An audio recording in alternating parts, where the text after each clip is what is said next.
Okay. Ladies and gentlemen, No, sir.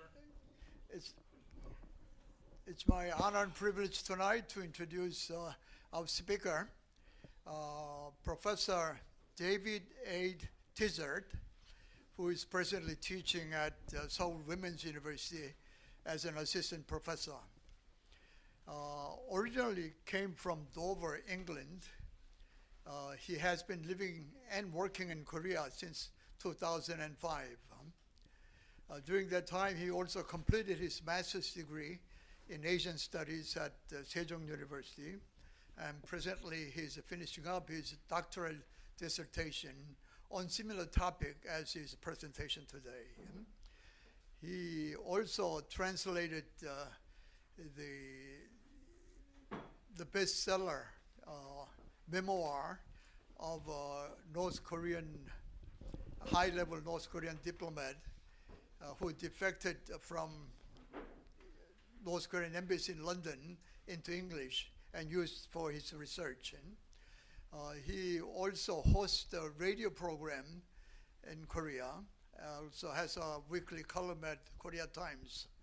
So without further ado, let us welcome Professor Tizzard with a big round of applause.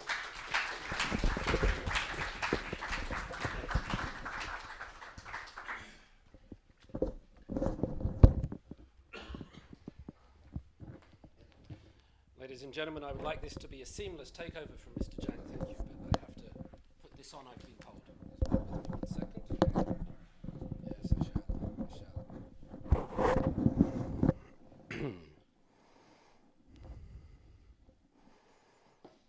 And Tom requires me to clap one time before I begin, correct? 3, 2, 1. It's probably the only applause I'll get this evening, but I'll make the most of it. Mr. Chang, thank you for the introduction. Ladies and gentlemen, my name is David Tizzard, or more recently, people have been referring to me as that K-pop sucks guy. It's an honor to be here at the Royal Asian Society Korea branch. I am a member, a proud member, Asiatic. Sorry, Brother Anthony. I do sit at the back, so you might not have seen me, but it's very good to be here, and it's nice to see lots of other people here this evening. I hope that we can continue this going forward, help the society not only survive, but also prosper going forward. For my talk this evening on Britain-DPRK relations, I'm not going to take you through 18 years of diplomats talking to each other and ambassadors. So if that's what you were expecting tonight, I'm very sorry, you have been misled. What I'm going to do, however, is I'm going to present a different thing. For example, I'm more interested in first principle questions. My principal question is, why diplomatic relations? I want to know why these occur. And so I use Britain and the North Korea, the DPRK, as a case study to try to understand why diplomatic relations occur. I'm trying to understand the forest, and I will use this specific thing as a tree. Is it working, Tom? Excellent. Thank you for the moral support.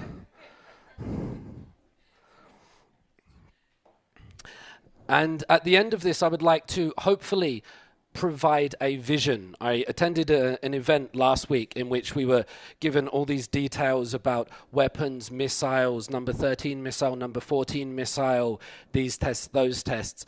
And at the end, an author, Michael Breen, asked a very pertinent question. Yes, but is there a vision? What does this all mean? So at the end of this talk, I hopefully provide you a little bit of a vision rather than details. All that said, I should probably start, and I'd like to walk about a bit. I'll start with a question and football because it's Britain. In the 1966 World Cup, hosted by England, which we were victorious in eventually, North Korea competed, but they were not known by their official name. They were known by North Korea, as you can see on the picture here. When they competed in the World Cup in Brazil, it was the DPRK. That is the official name of the country. During the 1966 World Cup here, North Korea. And there's a reason for that. And it's a very similar reason to why in England's first ever World Cup semi-final, which we played Portugal. I hope you can recognize these two gentlemen there. There's Eusebio and Bobby Moore. God Save the Queen was not played as a national anthem. And before big football games, as I'm sure you're probably aware, national anthems are played. At this game, Britain's first ever, England's first ever semi-final, it was not played for exactly the same reason. Here's a quick picture of the North Korean team at Goodison Park, the home of Everton, before their quarter-final versus Portugal.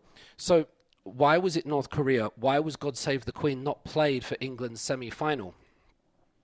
For diplomatic reasons. And this is a little bit technical, but I'll move through it. The DPRK were not expected to qualify for this tournament. However, FIFA only gave one position for all of Africa and Asia to qualify for this tournament. So many of the African teams, they pulled out. They were upset that there's only one place available. And that left Australia, South Korea, and North Korea for one position. South Korea didn't want to play that game, so they pulled out, leaving North Korea and Australia to do a two-leg playoff in Cambodia, which North Korea won 6-1. And then there was trouble, because Britain didn't expect the DPRK to qualify. The DPRK was a member of FIFA, but it wasn't recognized legitimately by England. So the Foreign Office debated refusing them visas. Well, we won't give them visas. They cannot come here. That was their first thought. And similar things perhaps happened up to about 1980. They also, the British Foreign Office, they didn't want to play the national anthem of North Korea, and they didn't want to host the flag of North Korea because they believed it would be legitimizing the regime, and that was something that they didn't want to do. But FIFA is a very powerful organization, and England didn't want to lose this. It didn't want to upset the cart, so it had to come to a compromise. This doesn't quite reach this way. The compromise that it came to was they would fly the flag, and around Middlesbrough, where North Korea were based, the DPRK, lots of Middlesbrough flags were flown. Anthems would only be permitted for the opening game and the final game, and the DPRK were not expected to get to the final. So when they beat Italy, when they went 1-0 up against DPRK, there were probably people in the Foreign Office worrying at that time. But that's how it went. So the host country was not allowed to play its national anthem in a semi-final, in a quarter-final. No other teams competing there, except the opening and last games, could play their national anthems because a problem had arisen, and that was North Korea were there. And it really upset things, not in a bad way, but it made people evaluate, what do we do in this situation? Here's a quick picture of Pak Duik. He was the goal scorer against Italy. They say that there is a bronze football boot in Middlesbrough from where he scored, like a little statue. And every article you read mentions it. I can't find any pictures of it anywhere. I don't think it exists. That might mean I have to go to Middlesbrough. I'm not particularly looking forward to that. Apologies to anyone from Middlesbrough. This is Pak Duik, and he walked the Olympic flame through Pyongyang. Perhaps we'll see similar scenes if 2032 goes ahead. There was just another sports-related one that I'd just like to relate to you. In 2012 at the London Olympics, by then diplomatic relations had begun, and this is the North Korean female team. They're up at Hamden, and they were playing a group game. I believe it was Colombia. And the information came up on the board, but they put up the wrong flag. They put up the South Korean flag. And I think you can see the picture here of the North Korean coach. He's not a happy bunny about what's going on. The North Korean team, they went into their changing rooms. They refused to come out. It was a great dishonor to them. It was a simple mistake. It was a simple mistake. But it caused a big problem. So just to start off with some football there and how diplomatic relations affect those. He's not British, but he plays a British man. So what does this all mean? Let's try to get to the idea. The first idea that I'd like to give you about North Korea is that in terms of diplomatic relations, it's not a hermit kingdom. It's not that isolated. Because we are in South Korea and we also have a large American contingent here, it does seem like it's far away. But in terms of diplomatic relations, that's not how North Korea works. It's not quite the hermit kingdom. I did find this very interesting, that somebody can visit for 3 days and then write a book on North Korea. Yeah, there you go. I haven't read it. let's have a look at DPRK relations. So I made some maps because visual stuff is a little bit better.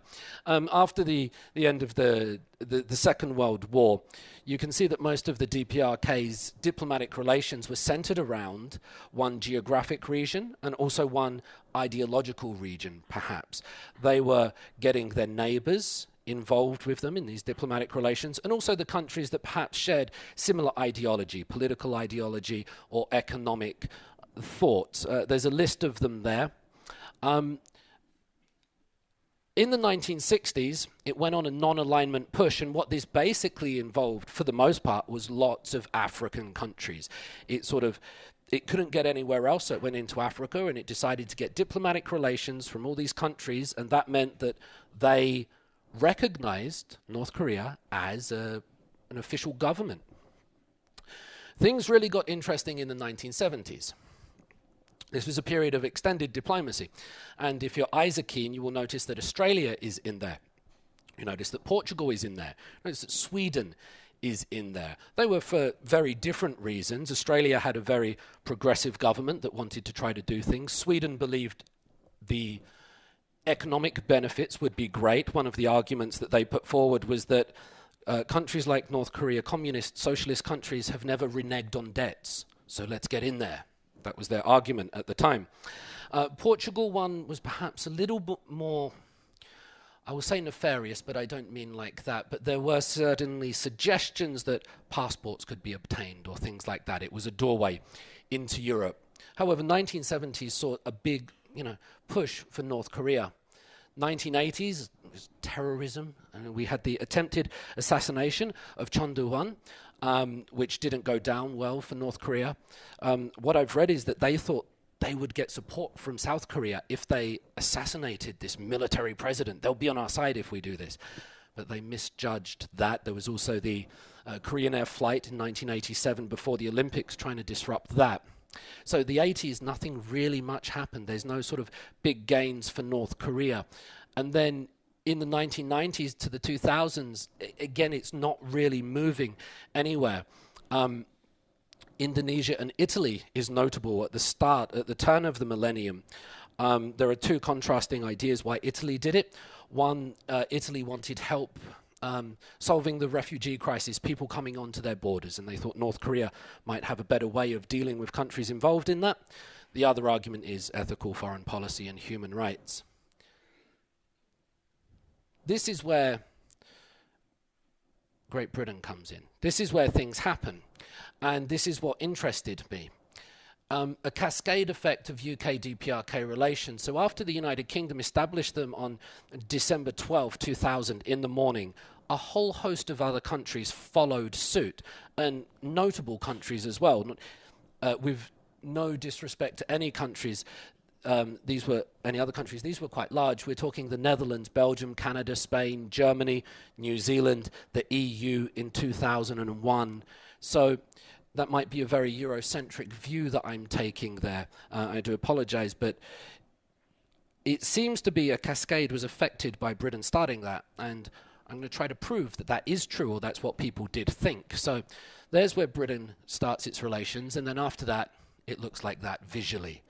So when I saw that, I again started thinking, why is Britain doing that? Why did it do that? It must have known what would have followed.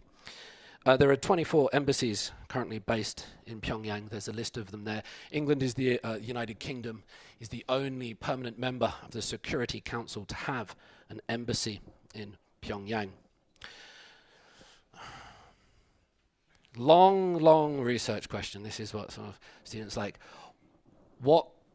Why did they do it? There's not going to be a single variant answer. There's not going to be one thing that determines why Britain did it. So I had to try to unpack it. I had to try to find out why they did do that. And that's where my work was taking me. I did some reading, some research. Eric Neumeier, he looked at 35 countries and tried to understand why this happens. Why do states do diplomatic relations? And he broke it down to geography, to power, national power, and ideology. And that sounds very good. I think the human mind is conditioned to understand things in three.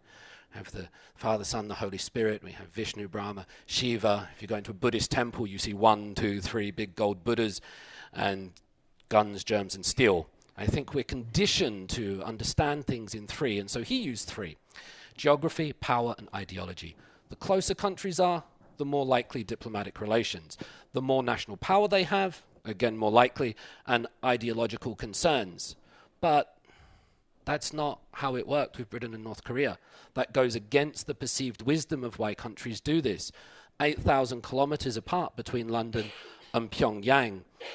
National power was very different when they did it. Britain was very strong at the time, North Korea not so much, and the ideologies politically, culturally, economically, very far removed. So it doesn't fit with the perceived wisdom of why countries engage with each other in diplomatic relations. So we're trying to build a bridge between Tony Blair and Kim Jong-il. Diplomatic relations, I'll do this very briefly because it can be a little bit tiresome, but 1274 BC, we have a written peace treaty between 2 states trying to hold each other together. Nixon and Mao's ping-pong diplomacy, kind of made famous by Forrest Gump, is also another example. Peace is war by other means is a nice phrase. Okay. Very briefly on diplomatic relations. George is better than war. Very famous phrase. Instead of fighting, we're going to talk to each other. That's one of the key things. It's very important. It entails recognizing the other as a sovereign entity and a legitimate form of government. Now, some may argue that happened in 1991 when South Korea and North Korea both entered the UN, that we were recognizing them as official governments. But if you have diplomatic relations with a country, then you are saying, okay, we accept your government as a legitimate entity. And I really find this strange, particularly in South Korea, how both countries, both Koreas, can spend so much time, energy, money, everything else on attacking, defending, dealing with the other, but from a legal diplomatic point of view, they think they don't exist. And that's a big paradox. That doesn't quite work out that way. They're spending all this money on them, but they won't recognize them as being there in terms of legal diplomacy. And countries place embassies and ambassadors in the other territory. I like to think of this in terms of the yang, in the yin-yang symbol. You have the white and the black going at each other. But generally, in the white, there's a little piece of black. And in the black, there's a little piece of white. And these relieve the tension. These allow things to flow. It's like if you're grilling sausages, you have to poke them a bit so they don't explode. It releases tension by putting a bit of you in there and a bit of them in you. That's what embassies and ambassadors do.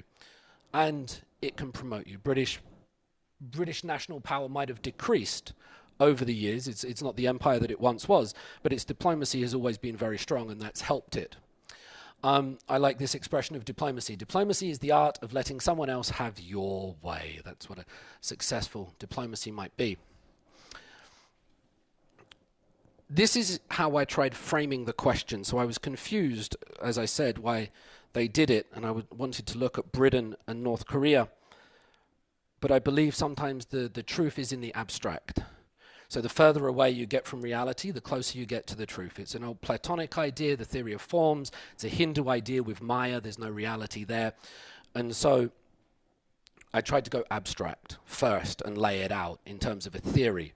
My professor hates this. I'm not allowed to use this in my work because PhD students don't write theories. They're not allowed. But I'll do it tonight. Why not? So we have state A and state B. And I represent them as cogs because, right, countries turn. They're not static in what they do. Their economy goes up and down. Their politics goes up and down. The national morale goes up and down. We've seen it in South Korea from this year to last year. It's in an incredible state of flux. So initially I put them as 2 different cogs. I also had this thought. This was another thing that crossed my mind. Does North Korea do extended diplomatic pushes every 20 years? We know countries have 5-year plans. We know certainly that China has sort of a make China great again by 2025 and One Belt, One Road. It has long-term visions, and that's enabled by the type of rule that they have. It doesn't have the democratic transitions. So I did wonder, they did it in the 70s. Right? They had this big diplomatic push. And then in the late 90s, when it did it with Britain, again, there was a big diplomatic push. And now 20 years later, we're looking at South Korea, we're looking at President Moon going there, Singapore summits. Is it cyclical? Do they sit there and wait like waves coming in and out, like a tide, and go, right, let's go now, and then we'll come back and we'll wait? Is it just a matter of time? Or perhaps it's responding to changes externally in the system. So in democracies, when you have two parties or three parties, it veers between conservative and liberal. And so they wait until the liberal governments come in, because they do that in democracies. As much as we might hate the other guys being in power, that's what happens, and we have to deal with it. So do they just wait until the liberals are in charge, and then they go, right, get it now?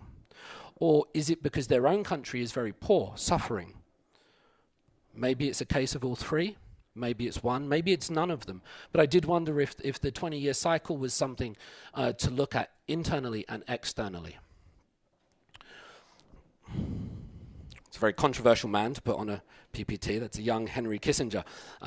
He said this: when statesmen want to gain time, they offer to talk. It means they don't want to do anything. They don't want to change the status quo. It's a very cynical view. It's a very realist view. But I think that's something to remember when we see all the talking. It means nothing sometimes is happening at the higher level. Moving on. This is how I tried to connect them. So if we imagine State A is Britain, State B is the Democratic People's Republic of Korea, people are important to connect them. The system is important.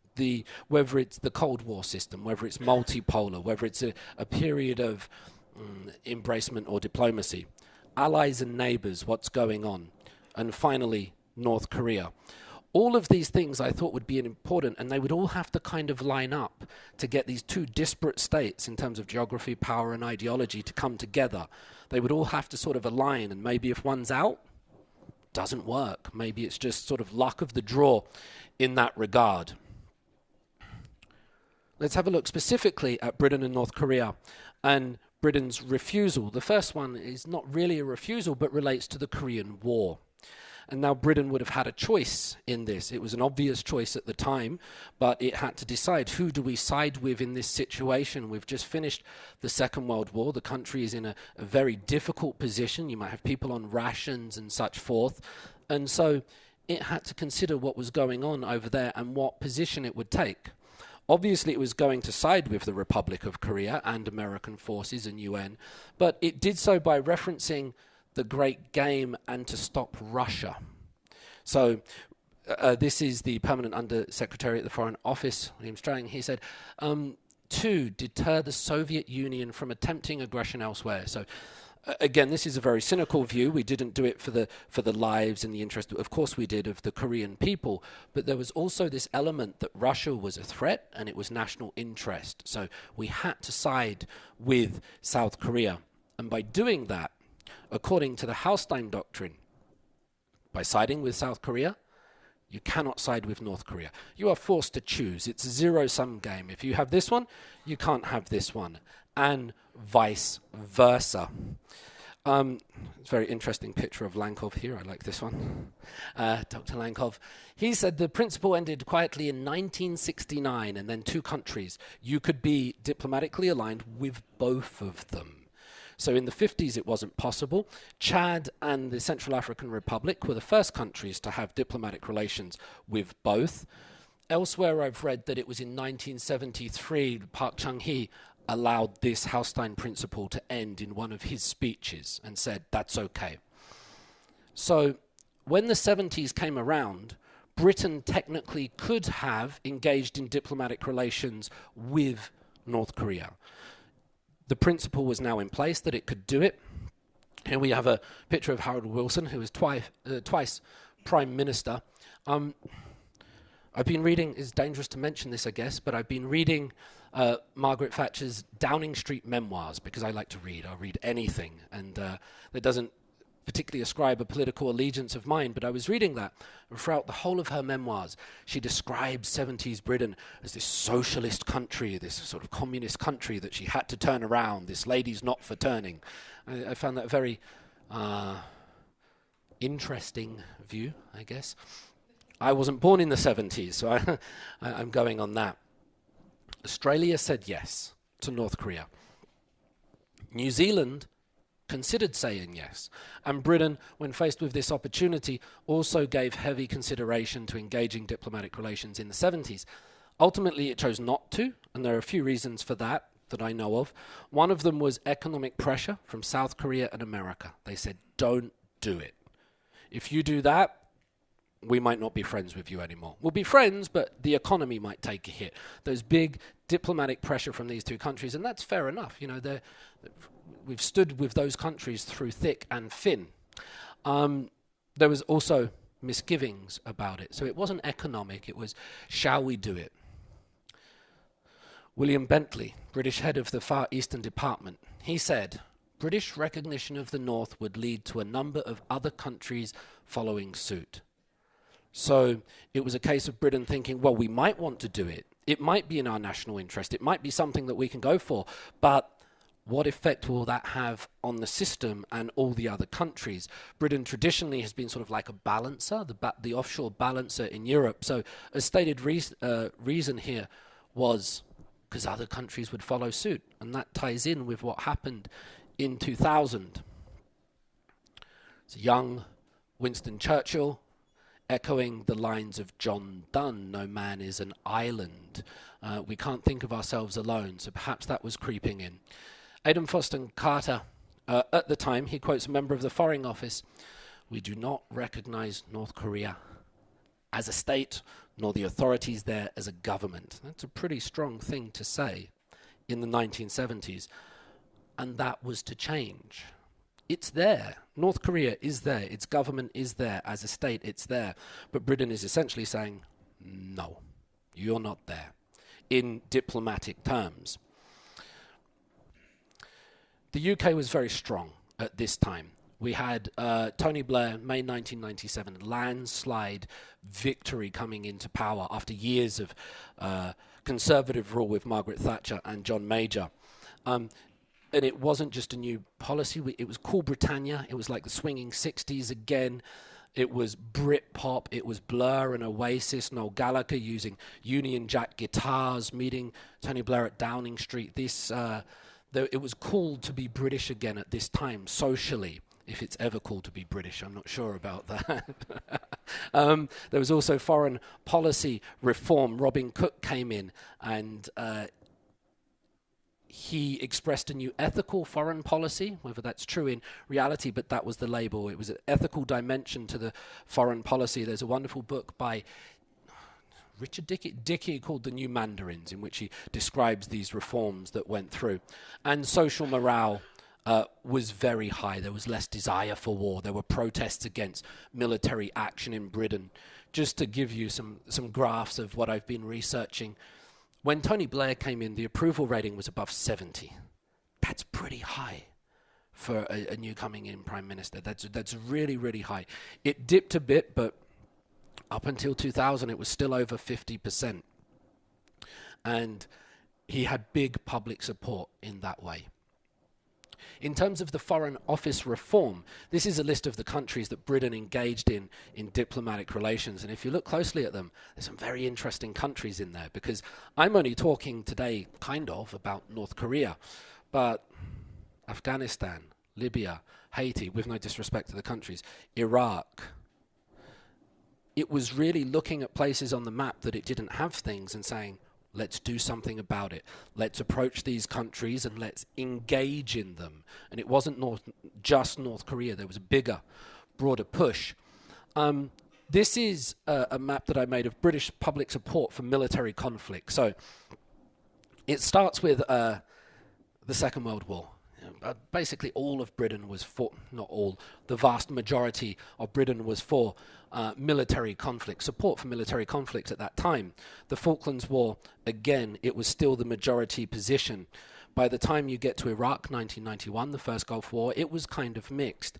When we get into 2000, when the relations happened between Britain and North Korea, you can see for the first time in the last sort of half century that public support was not for war anymore. It was a different social mood. It was a different condition in the people. That had changed. North Korea had changed. North Korea was very weak. That's not a picture from the time, but I thought it illustrated the point that I was trying to make. There was the famine, and that's a whole nother talk in itself. Lots of different people give reasons for the famine. B.R. Myers said it was ideological, the death of Kim Il-sung, and then the 3-year Confucian mourning period before Kim Jong-il came in. Oberndorfer in the Two Koreas says it was floods, and Eric Cornell, who worked at the Swedish embassy from 1975, he wrote a great diary, memoirs, really nice book, said it was a lack of socialist assistance. That sort of Russia was gone, it wasn't helping anymore, it was alone. There were also defections. Of course, Hwang Jong-yeop came to Seoul. He reportedly wasn't pleased with Kim Jong-il's reforms and what was going on. It wasn't pure anymore. Also, diplomats located around the world were being called back to make sure that they didn't defect and run away. So there was a lot of political unrest and economic problems. This was the first time that the North Korean regime had asked the outside for help. Please help us now. Previously, it had not done that, to the best of my knowledge, and I believe I read this in Tae Yong-ho's book, but it had not done that yet. So it was very weak, we might say. I made graphs when I was bored on this, sorry. EU humanitarian aid to the North Korea, DPRK, just before the relations in 2000, it was really, really low. We weren't giving them anything. It was low, according to this chart. And I like this, the nature of Kim Jong-il's appearances, because it's a regime that is very much based on appearance and what it looks like to the outside world. His military in 1998, this should say 1999, sorry, 2000, his military appearances were dramatically decreasing. His external ones, based on culture and diplomacy, were increasing.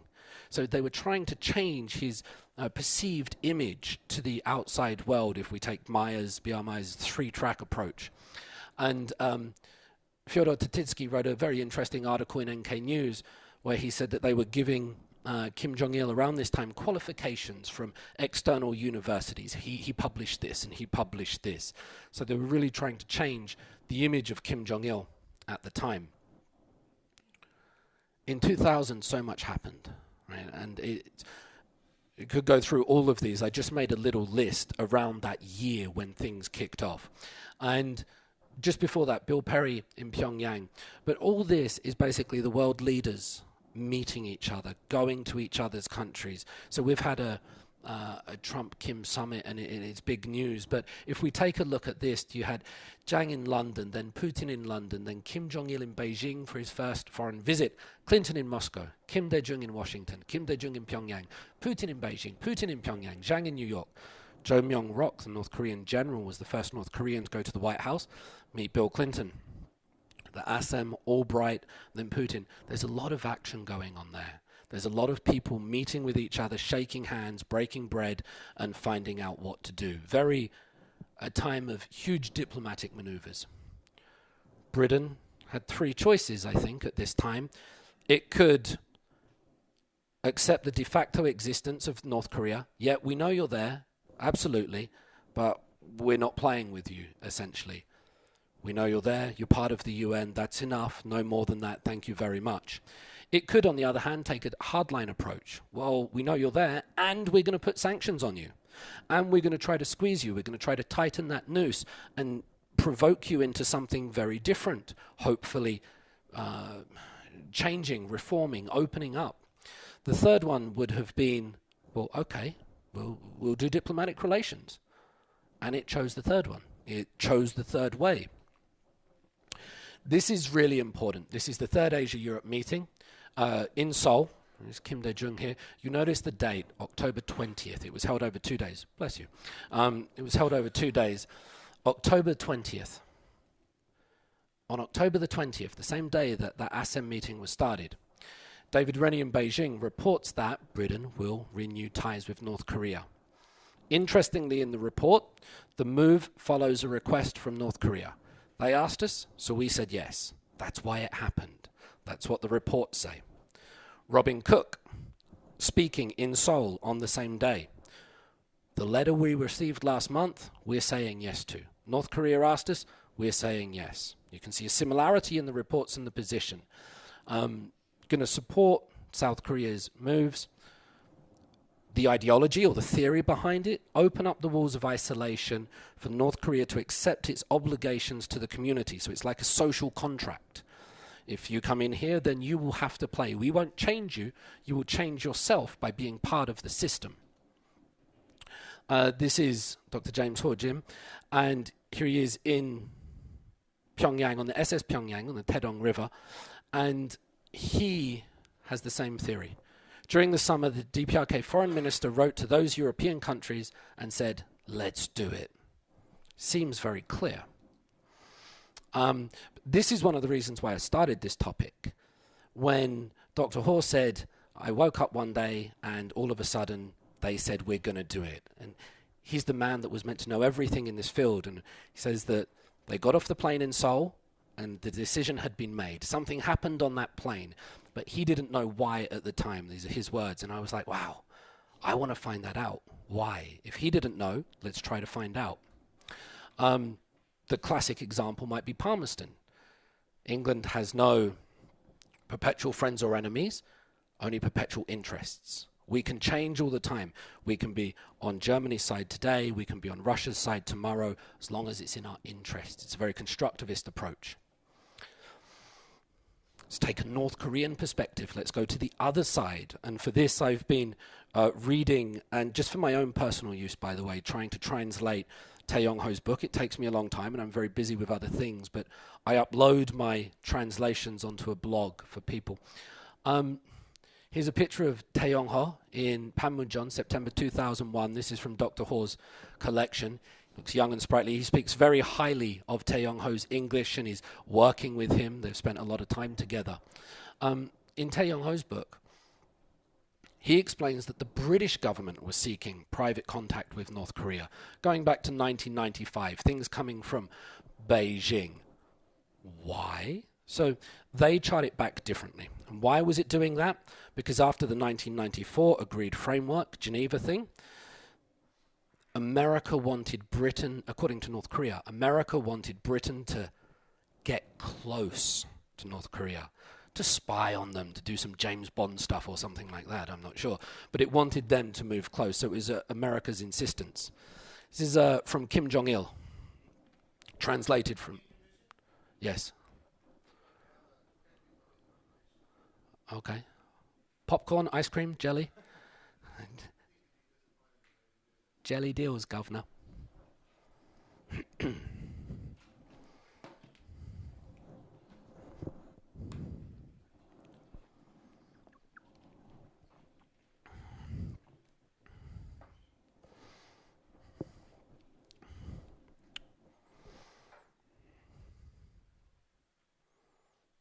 Good to go, Tom? Okay. Can I talk anyway? We'll just pretend.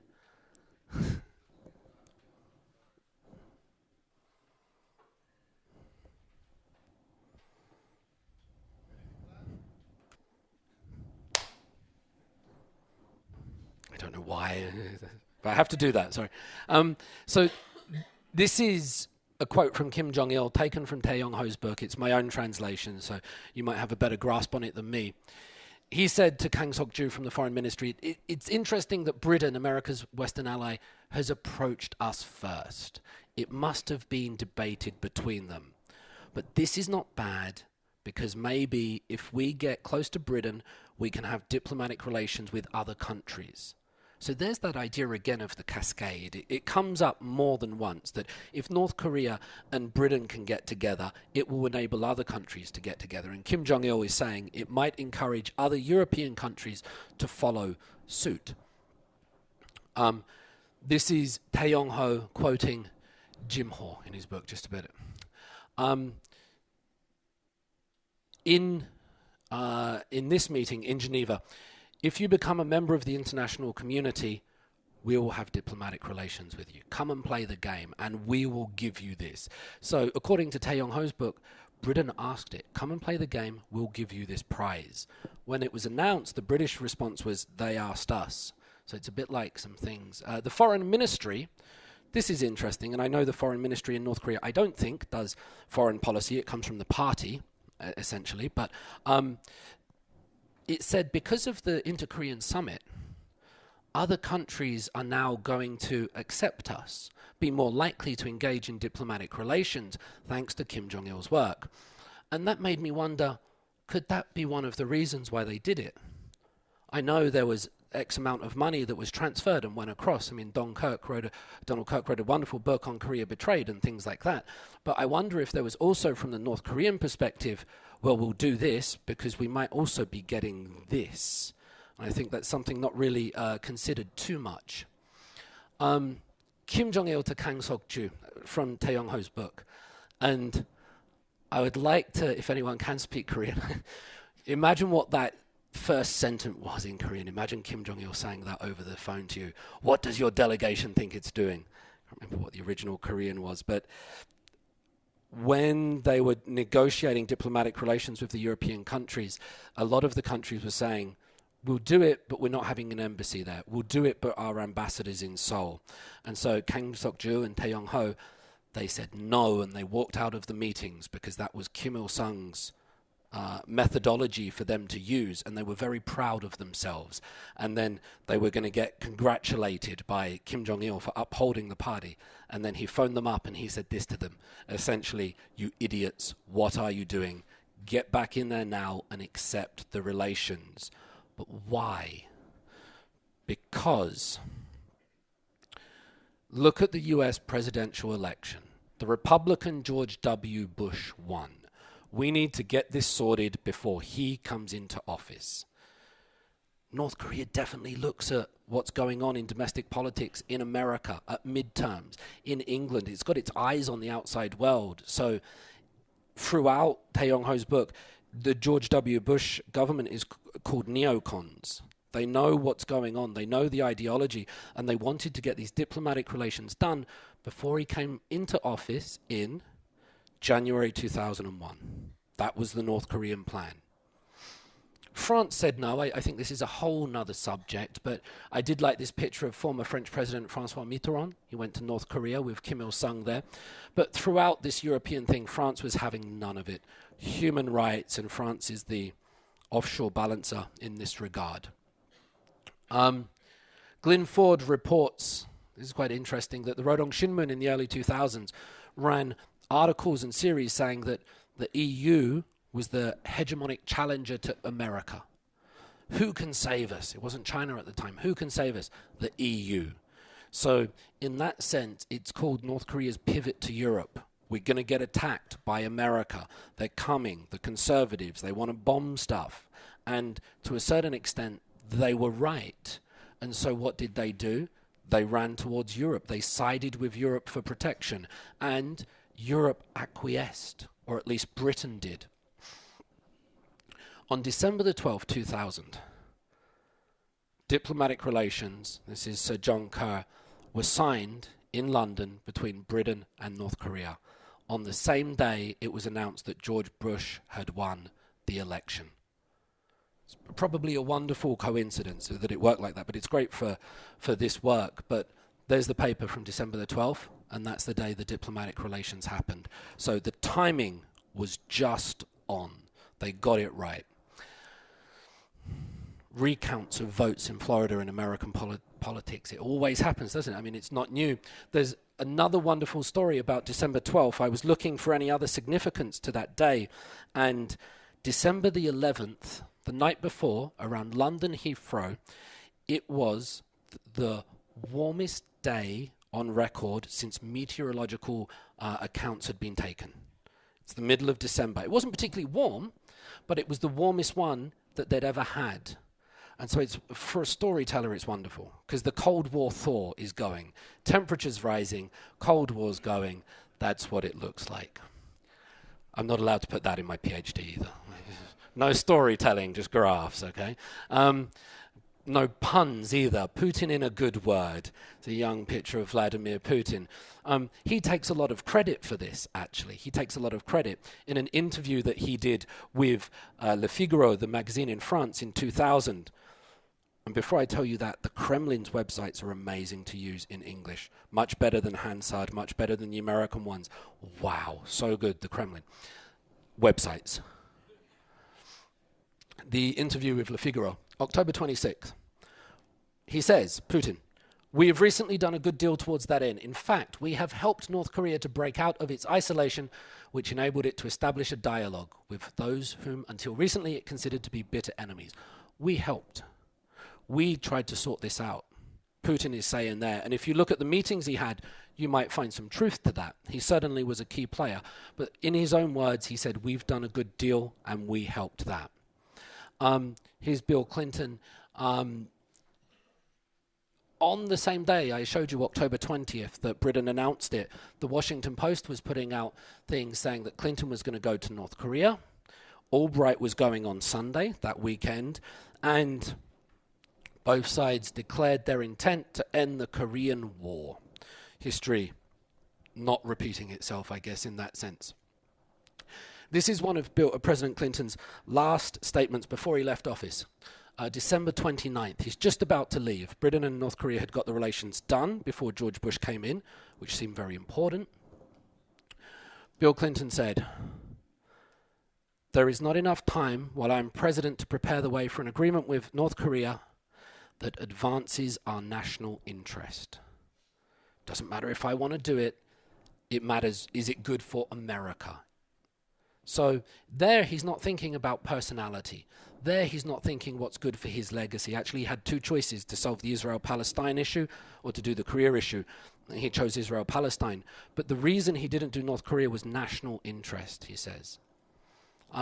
There's some Kim Dae-jung quotes, but everybody looks at Kim Dae-jung as helping this. He was so pivotal, so key. And I think that's a whole nother presentation for somebody else to do. But I'd like to move on quickly and come towards the end, the vision, what I want. The results, Britain was very strong. It was looking to demonstrate its power. Hans Morgenthau, the political scientist, said that states try to do one of three things. It's always related to power. They try to demonstrate, to maintain, or to increase. One of those three. It's always one of those three. Britain was trying to demonstrate its power at this time. Look how strong we are. In terms of individual influence, Putin, Clinton, Kim Dae-jung, they were all helping the process. In terms of the systemic environment, it was a time and a world of diplomacy and action. The time was right. The neighbors, the countries themselves, South Korea, Russia, China, that was all good. And North Korea was weak, looking to increase its power. So these things all lined up at the right times for it to happen. If one of them was not there, maybe Britain and North Korea wouldn't have done it. Maybe they would. Maybe it would have been harder. Maybe in the future, if we're looking for relations, and that's why I do my research between South Korea and North Korea, and I mean diplomatic relations, between Japan and North Korea, between America and North Korea, maybe this is what we should be aware of. Probably you cannot make it happen. These kind of things. You can't force this, but if you're aware of it, if my theory's right, which it might not be, but if you're aware of this, then you might be able to strike when the opportunity is there and say, wow, these are lined up, let's do it now. The result is this is the British Embassy in Pyongyang, and this was Jim Ho's desk when he first went there as chargé d'affaires. It's very small. I think there's a picture of the Queen there at the back. Now, I want you, as I come to my conclusion here, to look at this picture and realize that when Britain and North Korea went into diplomatic relations, there was no fanfare. There was no trumpets from the rooftop. There was no pool of international reporters descending into London to monitor, to record, to report this event. It just happened. And now compare that to this. And compare that to this. They're absolutely different. The word of the day these days, the word du jour is optics. And I believe this is just what these are. They're optics. They're things designed to look good. They're things perhaps to boost the individual ratings of these people. This is great for Donald Trump, President Trump. This is great for Chairman Kim. This is also great for President Moon. But it doesn't get anywhere. They're just pictures. And now more and more people discuss foreign policy, international relations, because they saw a picture on the internet. Now I know what's going on. And you've seen with the Remembrance Day services in France, there was a picture, many pictures, one of Trump and Putin and doing these things, and everyone's like, yes, that's what's happening in international relations because I saw a picture. The pictures are bad. The pictures are not the way forward. And what is the way forward is the small steps that are not pictured, the small steps between diplomats, the diplomacy which is by necessity often kept secret, which is very hard to get to. Pyongyang wants and needs a long-term relationship. It doesn't want a one-night stand. The Singapore summit is a one-night stand. Wham, bam, thank you. Kim doesn't rhyme. I'll think of another one. But there's no lasting effects on this. It's great for the moment, but then it's over. It fizzles out. And this is no good if you want peace, stability, and security. And I believe this is what Britain's relationships are doing with North Korea. They're providing long-term understanding, people on the ground solving problems. They're putting the yin-yang together. They're putting the white in the black and the black in the white. They're going through day-to-day troubles. They're building friendships. They're arguing with each other, but they're doing it constantly.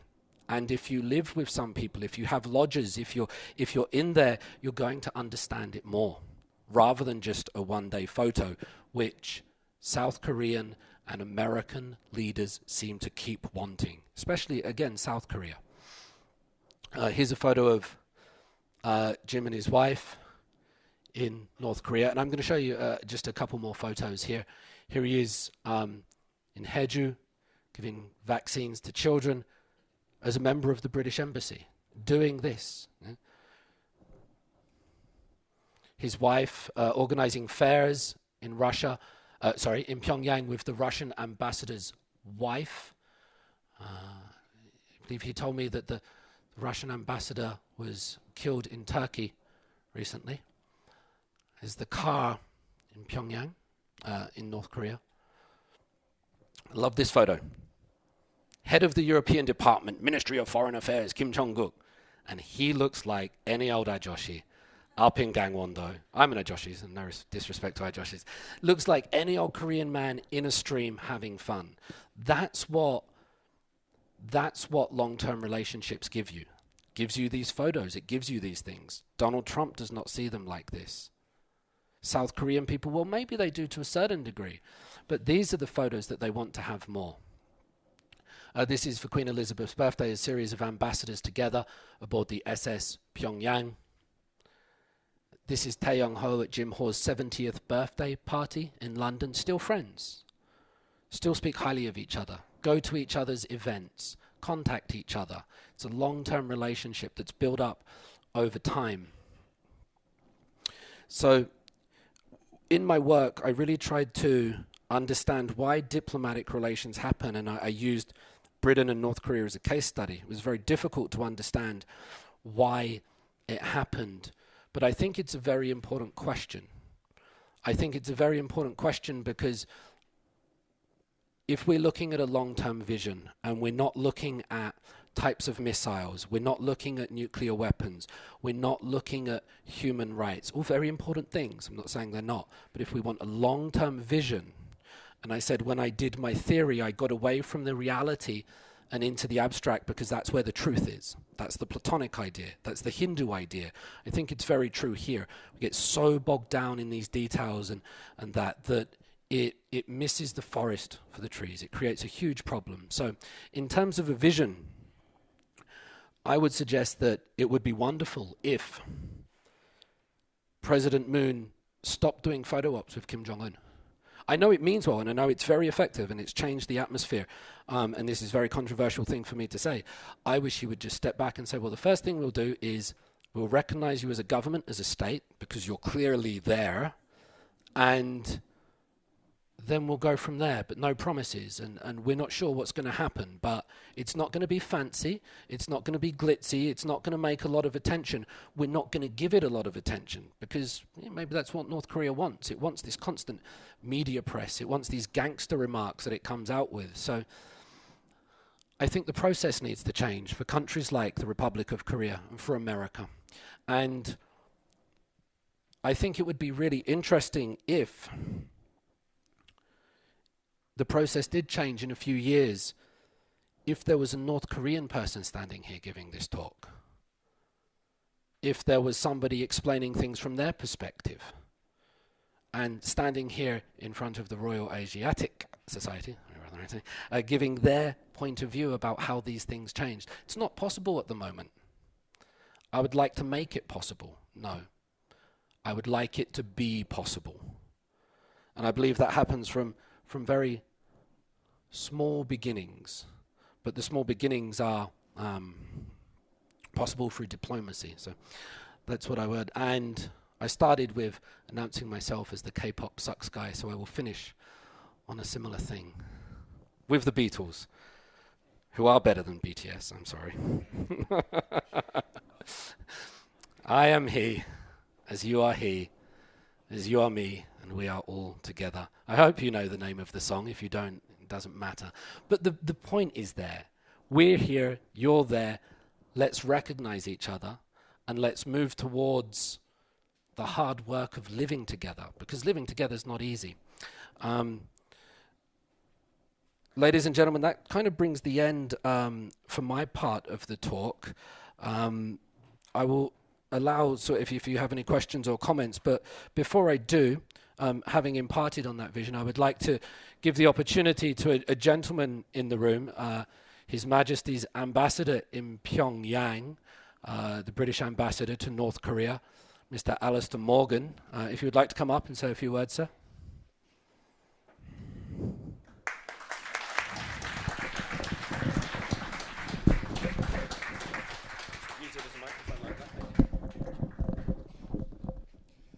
Thank you very much indeed for a very interesting talk with some very good images. You say there should be fewer pictures, but I enjoyed yours. I'm being told to hold the microphone closer to my mouth, and I watched this headset with interest. Those of you who've watched the British television program The Ambassadors know that every self-respecting embassy has a group of security service people from the host country sitting in a small room with headsets like this, listening to their every word. And I'd like to reassure you that in Pyongyang it's no different, and there's quite a rustling above our residence block. Of course, it may be the squirrels, but we'll find out sometime. I would just like to say a few things. One, about the process of establishing diplomatic relations when it occurred, and very interesting background and a very broad look at the things that were going around at the time, along at the time, that had a bearing on it.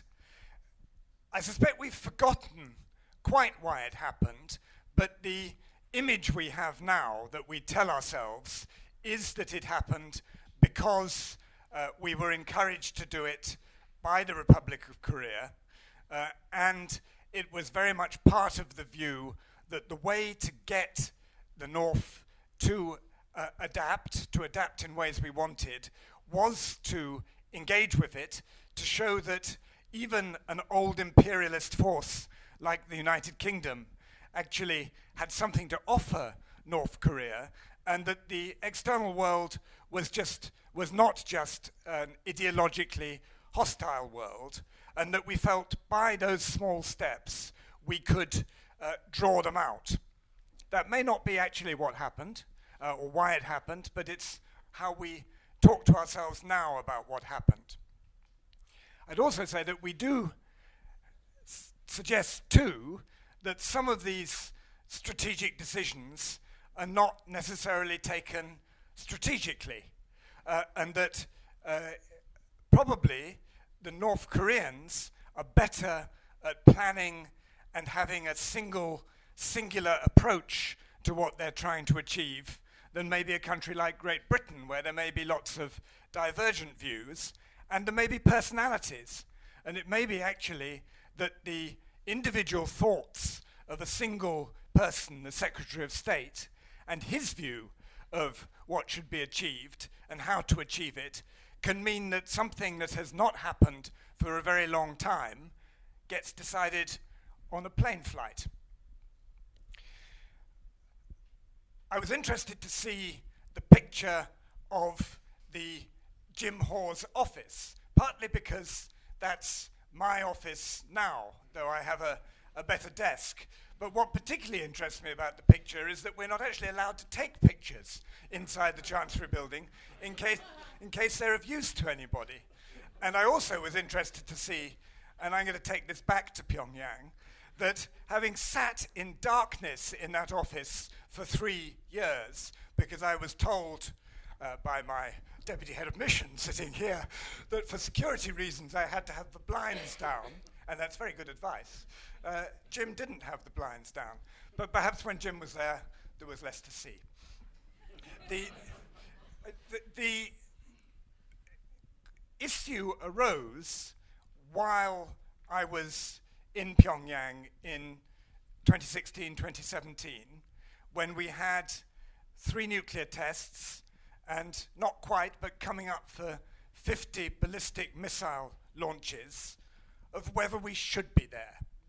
Had that policy that we'd been trying to follow of engaging with the DPRK, of seeking to draw them out, of speaking to them critically about the things we thought were wrong and that should change, things that they, of course, argue are right and don't wish to change, or did argue, had that had any effect? And we came under a certain amount of pressure from certain people in the United States to say that we shouldn't be there. And I also came under a certain amount of pressure when I came here. I can think of quite senior people in the Ministry of Foreign Affairs here, people I like and respect, who said, really, in order to put pressure on the DPRK to get them to change, because they must stop the nuclear program, and we're not managing to get them to do it, you should withdraw. You should not be there. I'd like to say that the US voice was far from monolithic. And I think, like the UK, it is a big system with a lot of people with divergent views, and sometimes policy that gets formed by the clash of those views and not necessarily by the concertion of those views. But we strongly believed that it was right for us to keep the embassy open. It's a very small embassy. It's only 5 diplomats with 4 local staff. And you should not exaggerate what 5 people can do. If you think of powerful organizations in the world, organizations like Google or Facebook, they have a lot more than 5 people doing what they're doing. But we can do something. And we argued that we should be there on various grounds. First of all, there was a negative argument. That the fact that we were there did not stop us from doing other things. So it's probably more important for Britain that we're part of the Security Council and that we're taking part in the debates and forming the resolutions about North Korea in the Security Council than that we have an embassy in Pyongyang. Both are important, but I would say being a member of the Security Council is more important. And the fact that we have an embassy in Pyongyang and that we need to take care of our people in Pyongyang and have a concern for our diplomatic relations there, some people would say might stop us from doing other things which the North Koreans do not like. It might stop us from putting pressure on North Korea.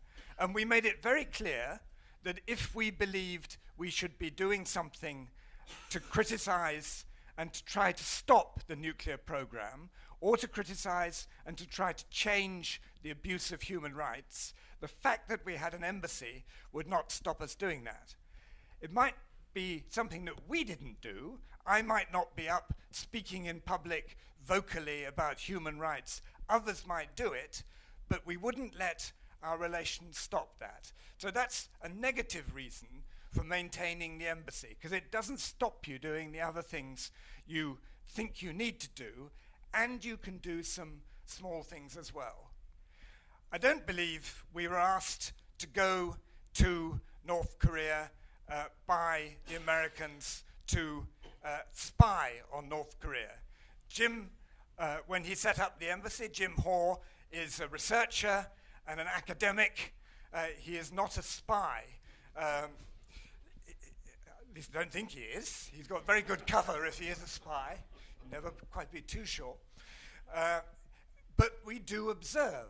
And maybe what we would regard as observation, actually the North Koreans might regard as spying, because we look around us very carefully and try to say what is going on.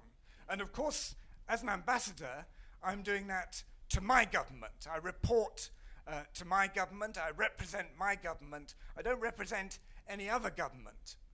But the fact that in that small diplomatic community, there is no America, there is no Australia, there is no New Zealand, there is no Canada, there is no Republic of Korea, there is no Japan, does mean that what we see on the ground is of interest to others. So it's unusual and to be a part of the role of an ambassador to travel to other countries outside the one to which he's accredited.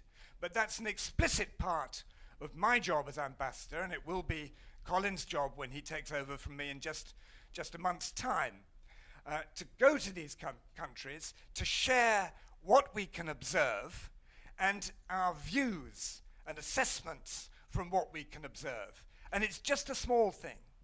There's much we don't know, far more that we don't know than that we do know, but actually it can help make a difference. But we also believe in diplomatic relations. We believe that the fact that we're there, the fact that we are trying to maintain a relationship, and as you said, for the long term, that we are speaking honestly, and I do try to do that. Of course, people say a diplomat is somebody sent abroad to lie for his country.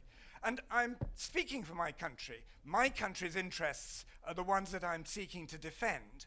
But I don't believe I do that by lying for my country. I believe I do it by speaking truthfully. Of course, I try to slant what I'm saying to make it more impressive. But I try to say to North Korea the things that I think will influence them.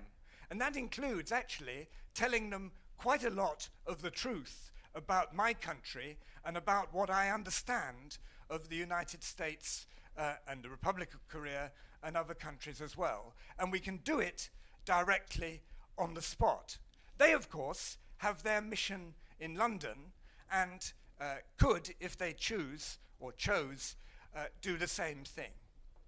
What I've not been able to do, and I regret this as ambassador, but it was a consequence of what happened in 16 and 17, was that although we did not close our mission, we wound down many of the things that you gave some illustrative examples of. But a very clear one was a long-running program we had with British Council teachers in universities. That program was never going to stop the DPRK developing nuclear weapons. That wasn't the point. It was about engaging, about using British teaching materials, having British teachers there teaching. And we taught hundreds, thousands of Korean teachers who then went out into schools and universities themselves to teach. And we will never know exactly how much influence that had, but I'm sure it's had some influence and that it has changed some attitudes. And I do believe that there are signs of change in North Korea, even though I am not confident that the thing that my government above all else wants to achieve, which is the denuclearization of North Korea, is in the bag. It's not. We have diplomatic relations. France does not recognize the DPRK and have ambassadorial level relations. And of course, the United States does not either, or the Republic of Korea. I just say that having diplomatic relations is an aid to communication and engagement, but it's not the only way of doing it. France doesn't have an embassy, but in the building you may have seen the bronze plaque for the French Cooperation Office, and they have a diplomat there who does actually pretty much what I do, has pretty much the same access. And the North Koreans actually have more diplomats in Paris than they have in London, partly because UNESCO is there and they have diplomats accredited to UNESCO, but they also have an interest section in France. So be a bit careful sometimes about those distinctions between who does and who doesn't, because they might not be quite as significant as they looked. And it's very clear that the Americans, as we've seen this year, the Americans and the North Koreans, without diplomatic relations, can, if they choose, communicate with each other. They have North Korean diplomats in New York, but they can meet if they wish to. You can talk before you have those formal diplomatic relations, which is not an argument against forming them, and it would be very interesting to see how things go, and things might progress so that the US does, as it's considered in the past, establish a special interest section or an embassy. And just finally, on those big images, it is a problem that some pictures mean more than 1,000 words. But I think it's actually also the case that some of them really do mean a lot. And the work that has gone into constructing the Pyongyang summit with Moon Jae-in there is quite significant. And it's not just the international world that sees pictures. The North Koreans see pictures. And I wouldn't underestimate the impact it can have in North Korea for North Koreans of seeing the footage they saw from Singapore. Not just of the summit, though that's quite an impressive image for them to see the two leaders together. And it may be reality TV, but reality TV may at times, sometimes, just almost be reality. But they also saw pictures of the level of development in Singapore. They've seen the same from China. And if Kim Jong-un were to come to the Republic of Korea, were to come and address you here in front of this stage, or to address the National Assembly, whichever was the more likely, or to go to Mount Halla, or whatever it was, if those images go back to the DPRK, they can take things forward. But certainly that can't be done just by images. And I do agree that slow, steady, small work, and work individual to individual, given that actually decisions may be taken by individuals, does matter and should continue. Thank you very much.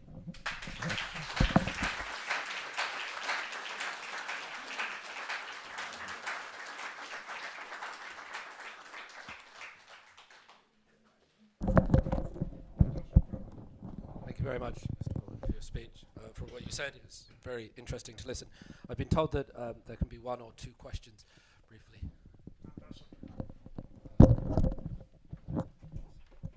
Thank you. I have very small, simple two questions. One is, what kind of steps did you have to take before make the final decision to open an embassy in Pyongyang within the framework of common defense and security framework of the European Union? And the second one is the Great Britain, the interest party in Pyongyang, succeeding Sweden, or Sweden still remains as an interest party of the United States? Thank you. Thank you for the questions. In terms of the very specific security and military arrangements, I have to be quite honest and said I haven't looked into it that clearly. Obviously, as a member of the Security Council, it would have been very serious, and placing ambassadors, as Ambassador Morgan said, in other countries does provide both risks and possible obstacles to things that a country might want to do in the future, because it has people located there. Within the European Union? Before Brexit. Before, yes, because, yes, Brexit. To be quite honest, I'm not sure. I can't answer that. I'd have to look into it. So I'm not sure what happens in terms of Britain's role in the European Union with security and Brexit. In terms of special interests group, I think as obviously Sweden has been in charge to look after American affairs and things. They've been placed there, and I really think Eric Cornell's diary on that is enlightening to read from his time from 1975. And as Ambassador Morgan said, that he has to go around and report these to other things. So I think if there's a communication, if there's connection between countries, that information probably travels quite quickly. I fear that I haven't given you the answers that you wanted completely in these. The first one is because I don't know, quite honestly. And the second one, I believe they share stuff around as they do.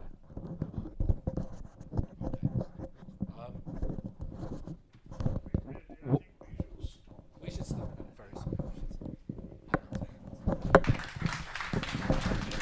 Because thank you very much.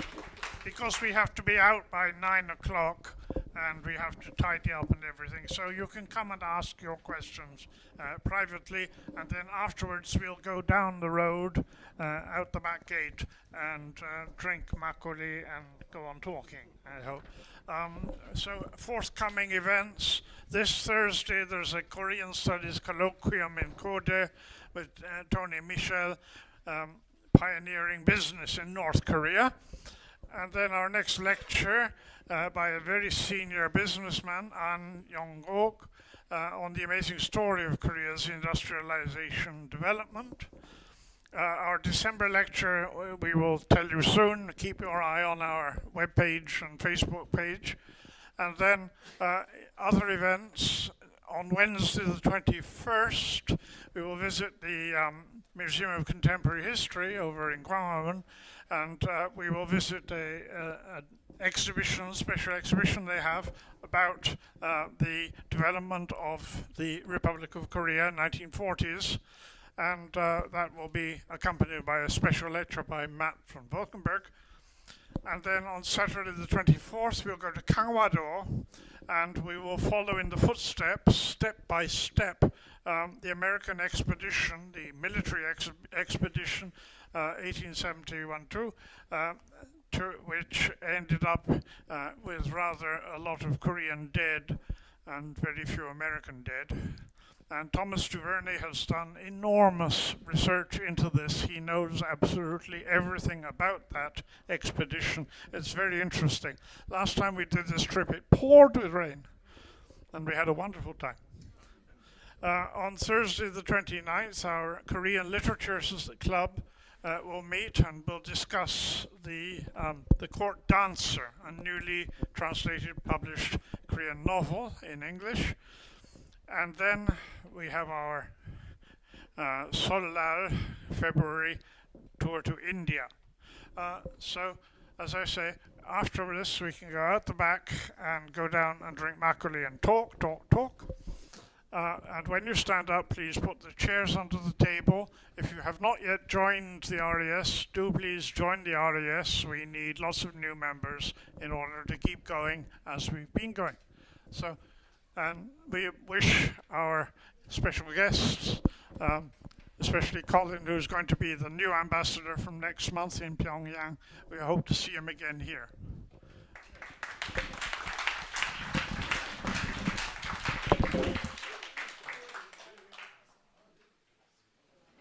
Chairs under the table, please.